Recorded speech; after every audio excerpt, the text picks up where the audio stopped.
We are up in the bird's nest here at Oriole Park at Camden Yards. I'm Brendan Mortensen alongside Annie Klaff for our second podcast in the last 24 hours because even yesterday, going live at 5:45 and reacting to the trade deadline, that was not enough time to break down all of the moves that the Orioles made. So we are going to do our best to wrap up the last 24 hours, the last week, which has been incredibly hectic. Everybody is excited that we are back for yet another podcast, especially you, Annie, because I walked in today and went, man, isn't this like our third podcast in the last 5 days?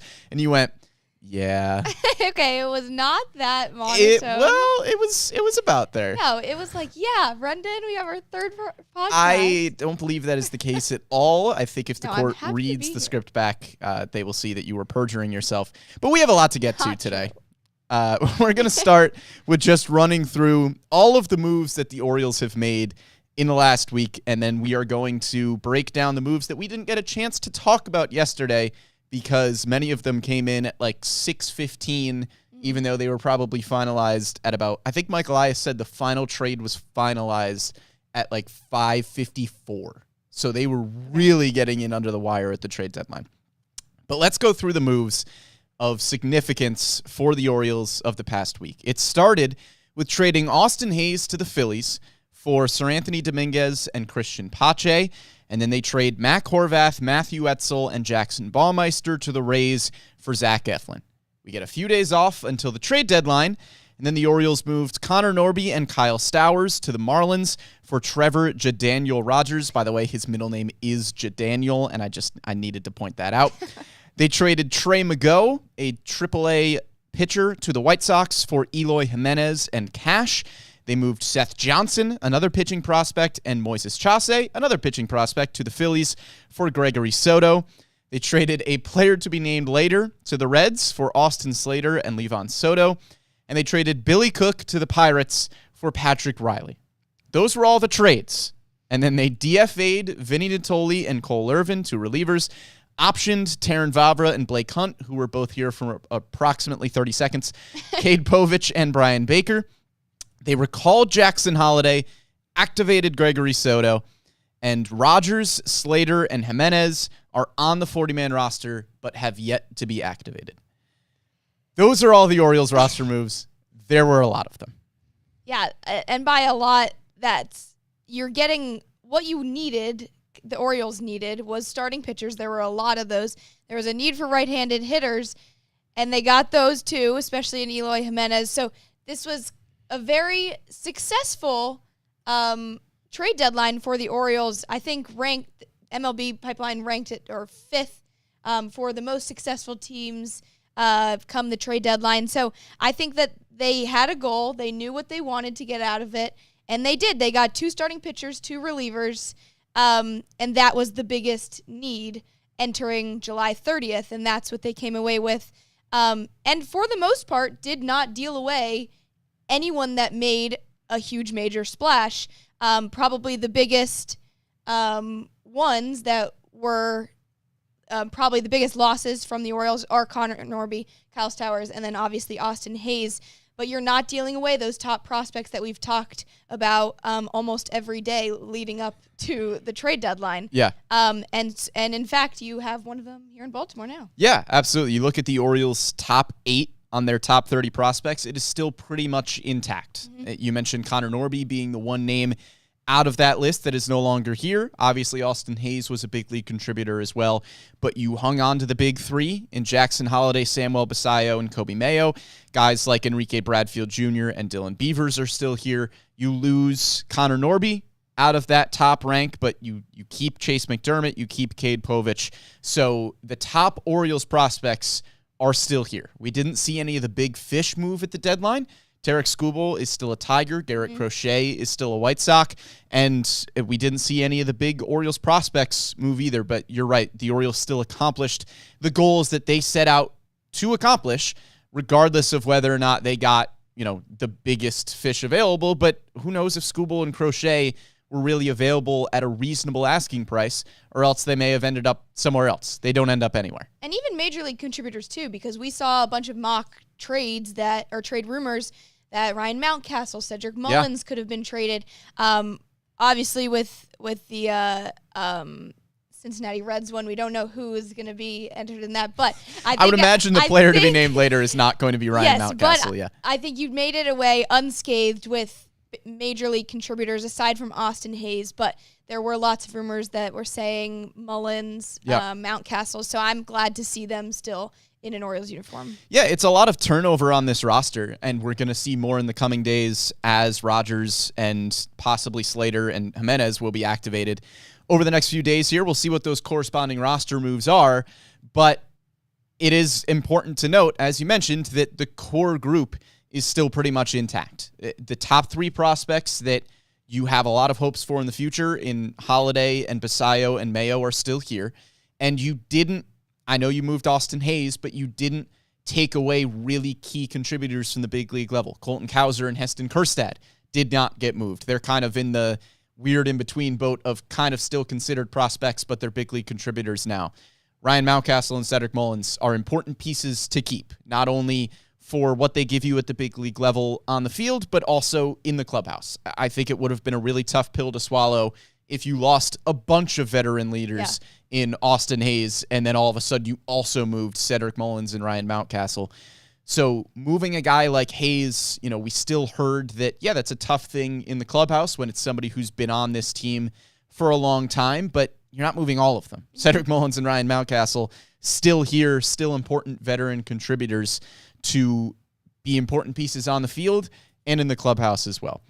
But over the last few weeks, we've been able to, over the last few days, it feels like the last few weeks, we broke down the move for Dominguez and Pache. We broke down the trade for Eflin, the trade for Rogers as well. Let's get to some of the trades from yesterday that we weren't able to break down. We vaguely alluded to an Eloy Jimenez trade because there were reports that it had happened, but there was nothing official yet. So we talked about Eloy Jimenez as a right-handed hitter who would make sense, but now he is officially part of the Orioles here. This is pretty much exclusively a platoon right-handed bat, in my opinion. Eloy Jimenez has a ton of upside, but it's exclusively as a designated hitter, which does surprise me a little bit that the Orioles would go after just a pure DH type of guy that's not really the Orioles' MO in terms of a player that they like to have on the roster. It's usually a good athlete with good defensive versatility. Eloy Jimenez does not really fit that description in terms of defensive versatility. He can play the outfield. You would like to avoid Eloy Jimenez playing the outfield. His strength is with the bat, and it has been a down season this year for Eloy, but this is a really good hitter in general. I know the numbers in 2024 have not been too promising. The slugging percentage has dropped off about 100 points from what we are used to seeing out of Eloy. I am excited to see what the Orioles can get out of him because I think you can put him in a really good position to succeed where he's probably just your designated hitter against left-handed pitching. And B, you're going to be DHing him exclusively. I think the Orioles have a really good system in place at the big league level. We have seen talented hitters like Ryan O'Hearn turn their careers around here. I'm not saying Eloy Jimenez is going to get back to an all-star form that we saw him hit years ago, but I also think he's going to be better than what we have seen in Chicago this year. Yeah, and it's kind of opposite to when the O's picked up Christian Pache from the Phillies because you were getting Pache, a right-handed outfielder that was great defensively, and you were going to have him with his speed and ability out there if you needed him to fill that kind of depth out there, but not so much offensively. For Jimenez, it's kind of the opposite. So you have someone who's not really going to give you all that much defensively, but at the plate you might have a little bit more depth, especially going against left-handed pitchers.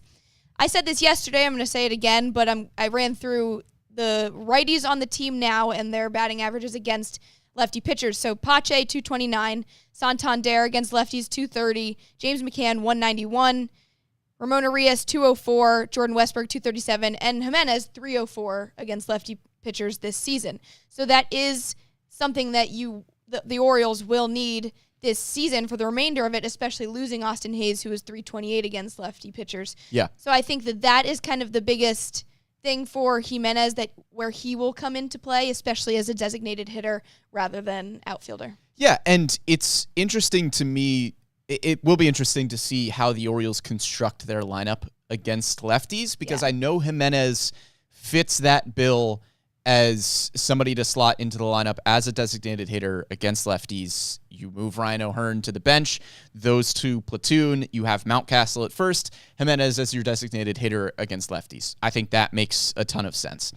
I am interested to see what it means for Adley Rutschman, because Rutschman has been outstanding from the right side of the plate this year, has been really good offensively as a designated hitter. It's pretty drastic splits for Rutschman hitting-wise when he is your DH versus when he's catching for you. So I'm curious to see if this means we see Rutschman more as a catcher against left-handed pitching and James McCann gets some more days off, or if Rutschman just flat-out gets some more days off, period. I think once you get to the playoffs, this is going to be a, hey, Adley, we want to preserve your legs and we want to make sure we're not overusing you as a catcher, but it's the playoffs, so you're going to be in the lineup every day. In which case, if you're facing a lefty, Jimenez is in the lineup as your DH and James McCann probably hits the bench. I think that's the thinking as you get towards playoff time. I am curious to see what it means over the next few months for this lineup construction, because Jimenez, again, I would be very surprised if we see him in the outfield defensively. I think it's a possibility. He is not a great defensive outfielder, especially in this left field. I think you would have to put him in right field at that point, where Anthony Santander, you probably don't want to move him to left. I think Eloy Jimenez is a DH. So I'm curious to see what it means for Adley Rutschman over the next few months. But once you get to the playoffs, I think Rutschman's going to be in there. Jimenez is going to be in there. Yeah, and that's a good point. I just looked up Rutschman's batting average against lefties, 360. So you do have that. I think also another important part about this Jimenez trade is that the O's weren't giving up much for him.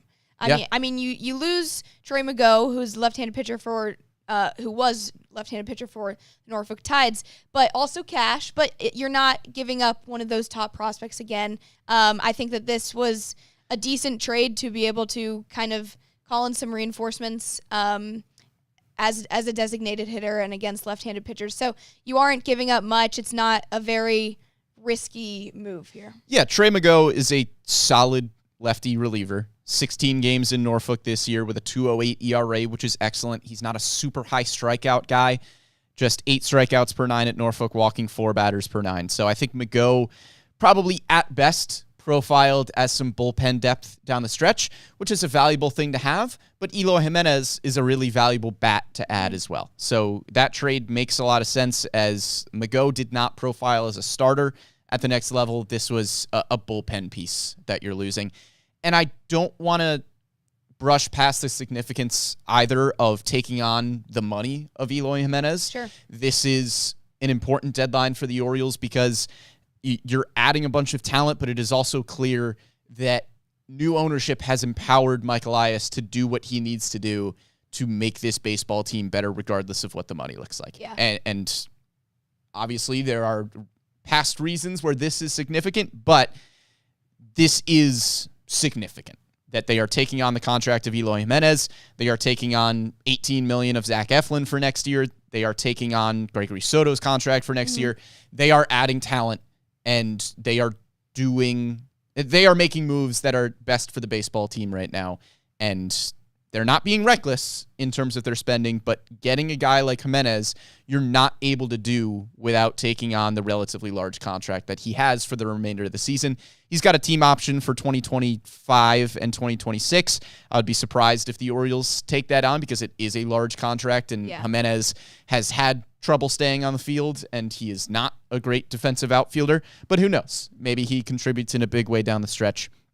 Regardless of where he fits into the lineup day in and day out, it's also a really solid pinch hitter to have as well. So I think Eloy Jimenez makes a lot of sense in this current roster construction. Another big name that the Orioles acquired is Gregory Soto, another reliever from the Phillies, which is kind of surprising out of Philly that they moved 2 relievers. The Orioles have kind of reconstructed the back end of the Phillies bullpen from last year, with now having Gregory Soto, Sir Anthony Dominguez, and Craig Kimbrell as 3 late inning options. But Gregory Soto, you kind of know what you're getting here. We've seen it over the past few seasons. It's really good velocity, really good chase and whiff rates. He's going to miss a lot of barrels. He's got a good ground ball rate, but he's got to put the ball in the strike zone. The sinker is going to sit around 97, 98.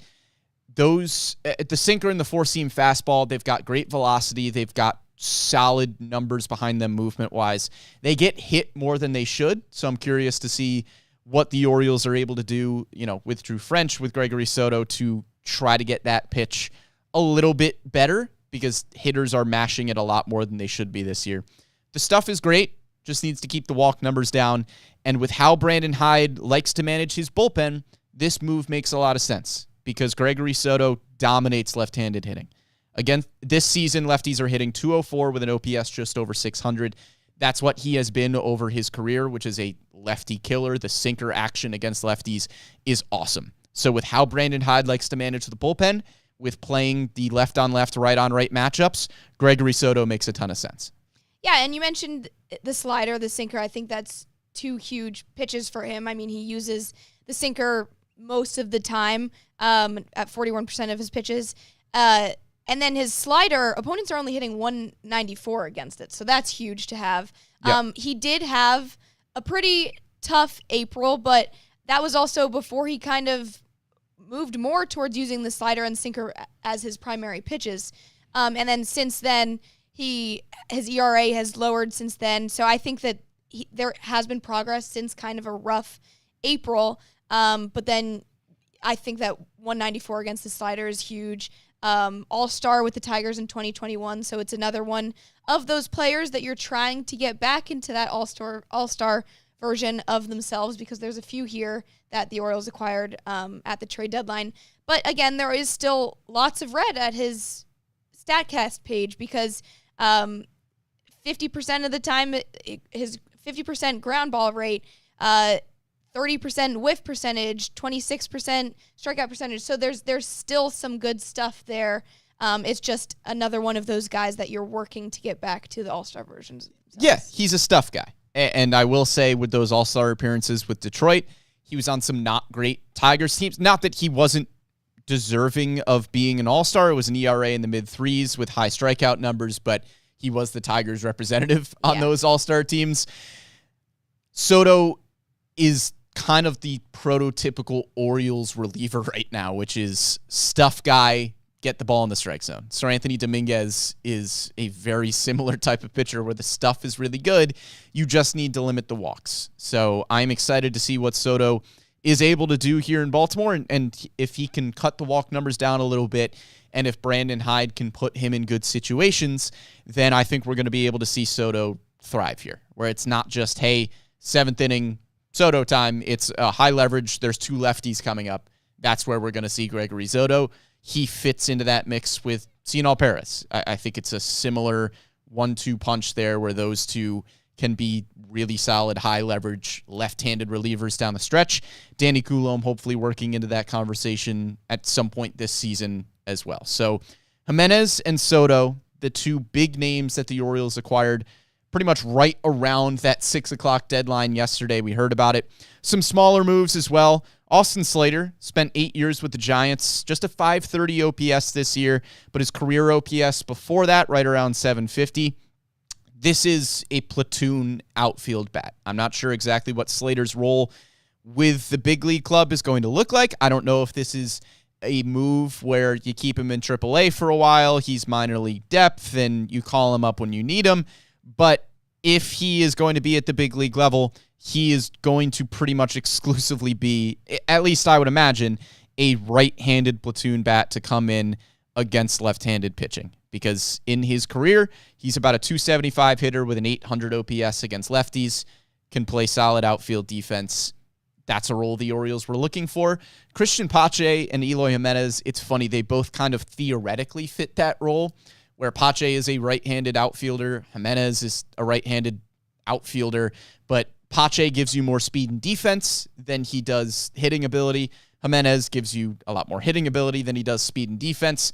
Austin Slater profiles as somebody who could give you a little bit of both.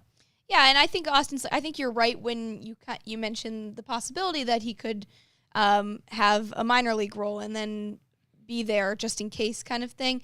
I think that when you bring up Austin, or when you trade for Austin Slater, I think it was a little surprising, having already had Eloy Jimenez, to get that kind of platoon bat and option there. But I think the more the merrier, honestly. I think that you needed those bats at a right-handed position. So I think that option to have when Baltimore is so heavily a left-handed hitting team, to have that option is great. Yeah, I don't know if Austin Slater is going to play a huge role with the Orioles this season, but, it's depth. Mm-hmm. And he doesn't have minor league options, so you would have to pass him through waivers to get him to AAA Norfolk if you wanted to keep him as minor league depth. But it's a deal for a player to be named later. You get Austin Slater and Livan Soto, who was on this team for about 5 minutes at the beginning of the season as well. So that could just be a depth move there. We could see Slater get some reps against left-handed pitching up at the big league level. Not too sure yet, but either way, it's a good depth move. An underrated trade from yesterday as well that I just want to point out was a minor league deal. Yeah. Billy Cook goes to the Pirates, and the Orioles get Patrick Riley in return. MLB Pipeline slots him in as the Orioles' 15th ranked prospect, which is the 5th best pitching prospect in this system. So that's not insignificant. I don't know if Patrick Riley profiles as, a high upside big league starter down the road. You give up Billy Cook, who had a nice season this year. We saw him really thrive in AA Bowie a year ago, was putting up some nice numbers in AAA Norfolk, but Billy Cook unfortunately fell into the category of an Orioles position player that was buried in a prospect depth chart that he probably could never get out of. And Patrick Riley, while, you can look at a top 30 list and say that the talent swap probably makes sense with Cook to Riley, Riley makes more sense with what this system needs right now. It's a Vanderbilt guy, a 5th-round pick in Pittsburgh, just 22 years old in high A. So, hopefully he will be a quick riser throughout this Orioles system. Would like to see him potentially get up to AA by the end of the year. 3.38 ERA at high A, 11 Ks per 9, whip just over 1,100. Got to get the walk numbers down, which is an unsurprising thing to say about an Orioles pitching prospect at this point. They have a type, and it is a pitcher with good stuff, and you're trying to figure out the command a little bit. MLB Pipeline says he probably needs some mechanical changes in his delivery, but it's a good fastball, good slider, and the Orioles, underratedly, pick up a pretty good pitching prospect. Yeah, and I think it's cool that they slotted in a prospect for prospect trade among all these big names ones. But I think you're right. Projected reliever, the fastball will be great. And I think you are losing Billy Cook, but when you have AA for who's slotting into Pirates AAA, that kind of just shows the difference between the farm systems as well. But then Patrick Riley coming in as high A, I think he will, and hopefully will be able to move quickly throughout the system, and kind of bring that. I mean, you take a look at the common characteristics for pitching. Like you said, the command isn't there. I mean, you get Zach Eflin out of all there who has a 2.8% walk rate, so that's some exciting news there. But aside from that, back to the Patrick Riley, I think that this is a cool pick to say between minor leagues. Yeah, and when you're looking at what the Orioles gave up at this deadline, you lost pitching prospects. You lost Jackson Baumeister and Seth Johnson and Moises Chase and Trey Mago. So to add somebody like Patrick Riley, who, again, it's not a huge splash. He doesn't profile as a high-end starting pitcher at the big league level, but it's nice to add some minor league pitching depth to go behind two guys at the AAA level who have already made their big league debuts in Cade Povich and Chase McDermott. And you have somebody like, Trace Bright. Patrick Riley falls right into that category with guys like Bright and Justin Armbruster as well. So those are still pretty high upside, exciting pitchers. And the Orioles get another one here for a good prospect in Billy Cook. Those were all the trades. They made a lot of them. And compared to last year's two. Yeah. This was a hectic trade deadline. The Orioles were one of the most active teams in baseball. And we'll get to Jackson Holliday and the roster moves that happened because of some of these trades. But I think in general, when you're looking at the deadline, you've got to be pretty happy with what the Orioles did here. They added 2 starting pitchers. We have gone through those trades. But I think as the trade deadline wrapped up, I know Jack Flaherty got moved yesterday. I would argue that Zach Eflin is the best starting pitcher to get moved at this deadline. He has team control for next season, and I know that Jack Flaherty has put up better numbers than Eflin this year. For my money, I still take Eflin as the better starting pitcher. He's going to give you more consistency. I know that Flaherty may have some higher upside for this season, but the Orioles also already traded for Jack Flaherty a year ago, and it didn't work out the way that either parties would have hoped last year. So I think when you're looking around the league and A, you see the quality of talent in Zach Eflin, and B, you see what it took to get other starting pitchers around baseball, and you compare that to the Zach Eflin deal, I think the Orioles stole Zach Eflin. And I think they did really, really well to get the best starting pitcher available, in my mind. Yeah, I completely agree. And we talked about this last night, that the theme of this year's trade deadline was that starting pitchers were extremely expensive. Yeah. And you didn't see Tarek Skubal go anywhere. You didn't see Blake Snell go anywhere. You didn't see Garrett Crochet go anywhere. And if the Orioles were to actually try and go for one of those three, the entire farm system probably would have been blown up. I can't imagine the asking price for one of those three guys after we saw some of the deals for guys like Kikuchi and even Flaherty. Exactly. Was a huge return for the Tigers. So given that kind of those characteristics of the trade deadline this year, I think that the Orioles completely won in that sense. You only gave up 3 prospects of the Orioles for Eflin, and those were great prospects, and you really are sad to see those kind of players go. But I think once you get Eflin and someone who can make that immediate impact down the stretch for the rest of the season, I think that was a really great trade as well. Yeah, they're 3 quality prospects, but none of them were ranked in your top 8. You gave up one guy in your top 8 for Trevor Rogers, but it's 2.5 years of team control, and he fills out the back end of your rotation. We talked about this yesterday as well. Trevor Rogers doesn't have the upside of a Zach Eflin, but Rogers is still a former All-Star, somebody who does have a good amount of upside, even if it's not a number 2, number 3 type of guy like Eflin profiles as. But in 20 of his 21 starts this year, he has allowed 4 runs or fewer, and in 16 of his 21 starts this year, he has gone at least 5 innings. So, yeah, the upside hasn't really been there with Rogers this year. It has been a bit of a downturn for somebody who is 26 and a former All-Star and looked to have a huge upward trajectory, but he's controllable, and the floor has been solid for this year. And that's important to have at the back end of your starting rotation when down the stretch here, you would really like to preserve your bullpen. So I think the Orioles did very well with their starting pitching.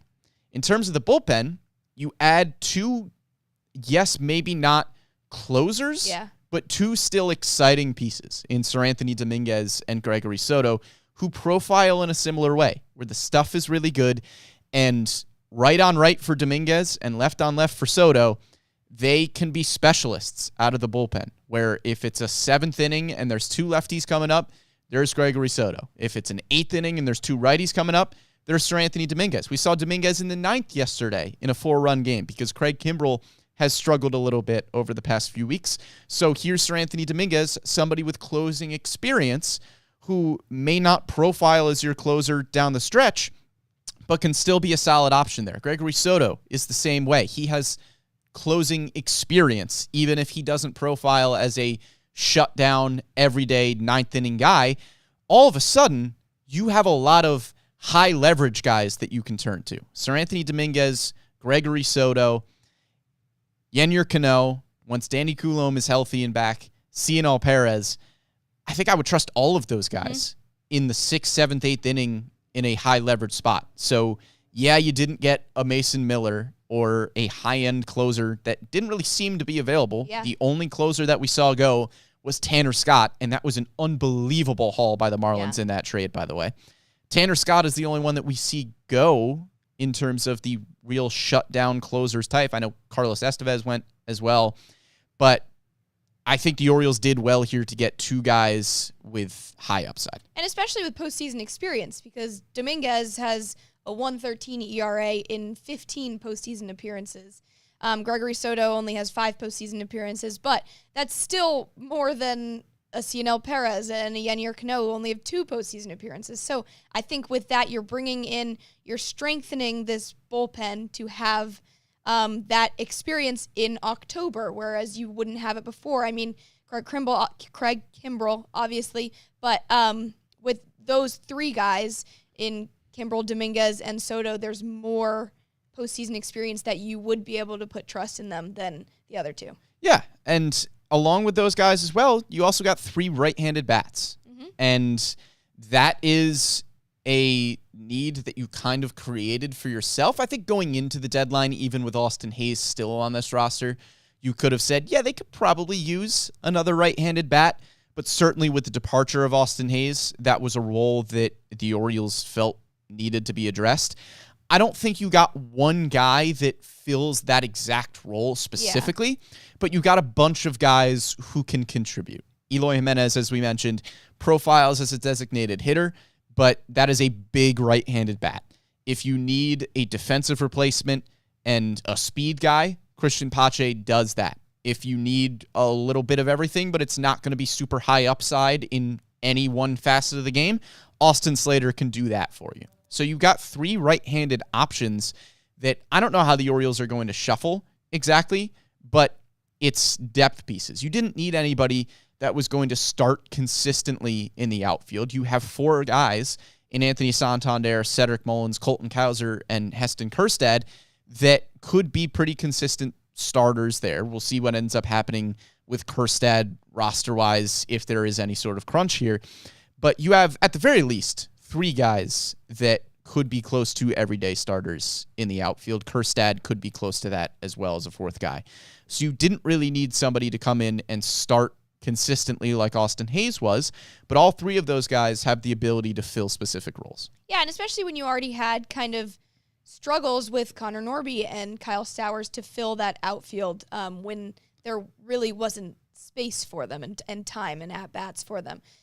So I think you're right. I think it was a need, but it wasn't, and they brought some more depth at the plate, but not necessarily people you would slot in over those 3. Yeah, absolutely. And with one of those deals as well, in moving Connor Norby to the Marlins for Trevor Rogers, you opened up a need for a starting second baseman. And wouldn't you know it, the Orioles have the best prospect in baseball who just so happens to play second base, and we are going to get to see him this afternoon in the starting lineup, and that is Jackson Holliday. He said today, the debut is out of the way. It's nice to be back up here and feel more relaxed. It is not an absolute circus. It's not mayhem around Jackson Holliday 24/7. He can come up and just kind of do his business a little bit. Not that we are not very, very excited to see the best prospect in baseball in Jackson Holliday be back up at the big league level, but there's not going to be the amount of pressure. I don't think there's not the amount of hype of, oh my God, this is the first time we're seeing him. It's just a, hey, let's bounce back, because it is not a surprise that Jackson Holliday came up and struggled a little bit, but I do think it was a little bit surprising the extent to which he struggled. But he is more than ready, because at AAA Norfolk last 10 games, it's a .303 batting average, slugging .606 with a .965 OPS. We know his plate discipline is outstanding. The defense can be spectacular at second base. I am very excited to see what Jackson Holliday can do in his second time up here, and I don't think we see him at AAA Norfolk again. Yeah, I think that this is quite literally the moment people have been waiting for almost, without all the extreme hype, but it is a question that's been asked throughout the entire season is, when is Jackson Holliday coming up? When is Kobe Mayo coming up? But Holliday is up. He only had 34 at-bats in the last major league stint that he had. So I think that this is a really good chance, another chance to prove himself with all that extra noise a little bit. And I know people have criticized his first major league stint, but I think that now I think he does feel more ready for it than he did the last time, and it feels less rushed. And there are reasons for him to come up this time. So I think that this is an exciting time. Yeah, and obviously you don't know what Jackson Holliday is going to provide here offensively. It was a struggle the first time he was here, but I do think based on everything we've seen at AAA Norfolk, he seems ready. And again, it's nice that he said today, like he was kind of joking about it, like, yeah, this feels a little bit easier. I'm more relaxed. He was asked if, he's obviously he is hoping to make this a long-term stay and help this team make a playoff push. He jokingly said, like, yeah, I was kind of hoping that would be the case the first time, but, here we are now, ready to go sort of thing. So Jackson Holliday, excited to have him back up. An added benefit of this as well, with the Orioles' current construction with Jorge Mateo on the injured list, Jordan Westburg now gets to shift back to third base, which is his better defensive position. He's still a quality defensive second baseman, but he is a better defensive third baseman. So I would anticipate that more often than not, we see Jackson Holliday starting at second base with Jordan Westburg over at third. I do think we will still see Ramon Urias occasionally starting at third base, probably against left-handed pitching. I know Urias has some reverse splits, and so numbers-wise, it doesn't make a ton of sense if you're purely looking at numbers, but looking at matchups, I think if there is a lefty on the mound, you would probably go with Ramon Urias at third base, and Jordan Westburg shifts back over to second. Ramon Urias, by the way, I know has caught some flack, but I would also like to point out in the month of July, he is hitting .326 with a .907 OPS. This is still a solid baseball player. I know people want Kobe Mayo, but a guy who is hitting .326 over the last month with an OPS over 900, you would be hard-pressed to make an argument to have him go anywhere. I know that Kobe Mayo is an exciting young prospect, and people want to see him here, but Ramon Urias is playing good baseball and is contributing to winning. So just putting that out there. Don't be surprised. Absolute day yesterday. Don't be surprised if Ramon Urias is in the lineup against left-handed pitching if you are trying to put Jackson Holliday in the best situations possible to start off here. I think Holliday will get a lot of starts. I don't think he's going to see the bench every time there is a left-handed starter on the mound.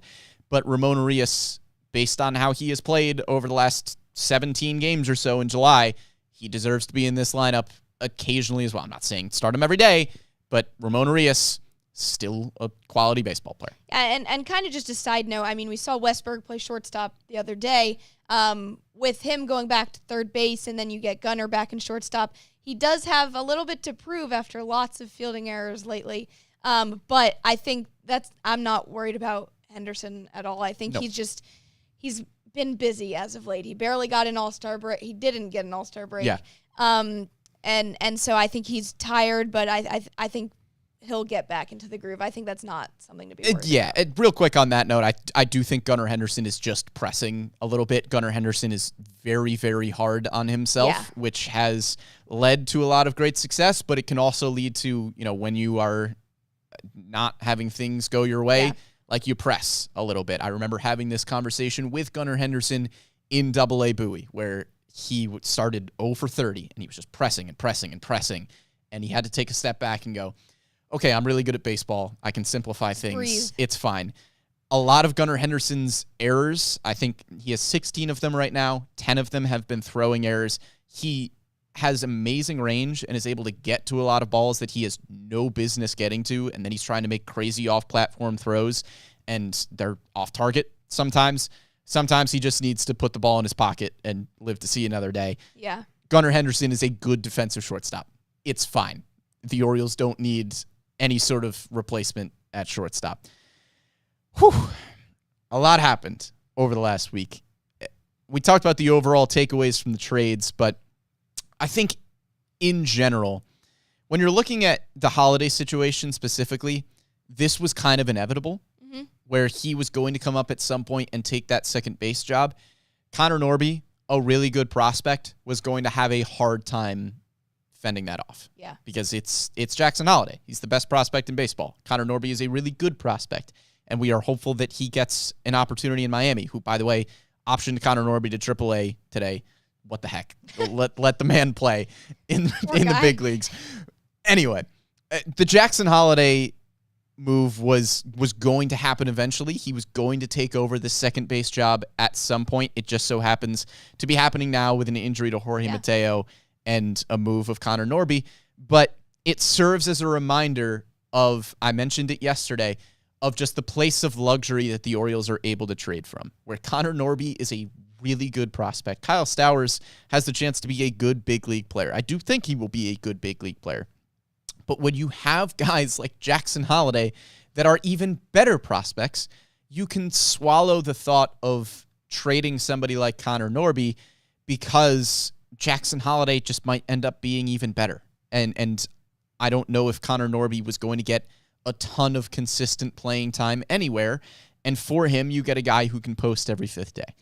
So I think overall, the trades make a lot of sense in terms of who you are bringing in. It's a number 2, number 3 type of starter in Zach Eflin, a guy who rounds out your rotation in Trevor Rogers, 2 very high upside bullpen pieces, a high upside right-handed hitter in Eloy Jimenez, a good defensive speed guy in Christian Pache, and a solid depth piece in Austin Slater. All of those pieces make sense. And what it does to the roster makes sense as well. You move Connor Norby, here comes Jackson Holliday, right? You bring in some high upside bullpen arms. The bullpen shifts a little bit from you have a lot of guys who can give you length and depth, like Cole Irvin, to now all of a sudden, oh, you don't need Albert Suarez in the starting rotation anymore. Suarez goes to the bullpen, can probably give you 2 or 3 innings at a time. Cole Irvin gets DFA'd, but now you have a bunch of high leverage guys in Soto and Dominguez there. So the trades make sense. The roster moves make sense. This is a very different looking team, and it will continue to look different over the next few days as guys like Jimenez and potentially Slater and Rogers get activated. But it's a good team, and the Orioles did well at this deadline. Yeah, everything makes sense, and especially when you know what they were looking for by the time of the deadline. Relievers, starters, maybe even some right-handed hitters, and that's what they ended up getting. And it also, not even just luxury when it comes to trading, but it's because of their drafting. I mean, we saw 3 2023 draft picks in Etzel, Baumeister, and Horvath all go for Eflin, and that's because of how great Orioles drafting is. I mean, one of them being a 10th round pick. So, and then you even get to see with Norby as well. So it's all kind of making sense, coming together now. Draft the bat by the arm. Yeah, absolutely. Well, how about we take at least a week off here from the podcast, unless there is drastic breaking news again, which, you know, now that I said that, there probably will be tomorrow, and we'll have to do another emergency podcast. But 3 podcasts in 5 days. We hope you have been enjoying following along with all of our content here on our MASN Orioles social pages and the Bird's Nest. We have been doing our best to break down all of these trades. There are going to be more roster moves coming in the coming days, so make sure you are tuned in to MASN Orioles, MASNsports.com, the MASN app. We are going to have you covered. And make sure you are tuning into the Bird's Nest live every Wednesday at 11 a.m. on YouTube and Facebook. We love reading your comments and following along with you, or you can catch us after the fact on Spotify, SoundCloud, Apple Podcasts, Google Podcasts, wherever you get your podcasts or your digital shows. You can find us here on the Bird's Nest. Big thank you to Amy Jennings behind the scenes for producing this one. For Annie Klaff, I am Brendan Mortensen, and we'll catch you next time.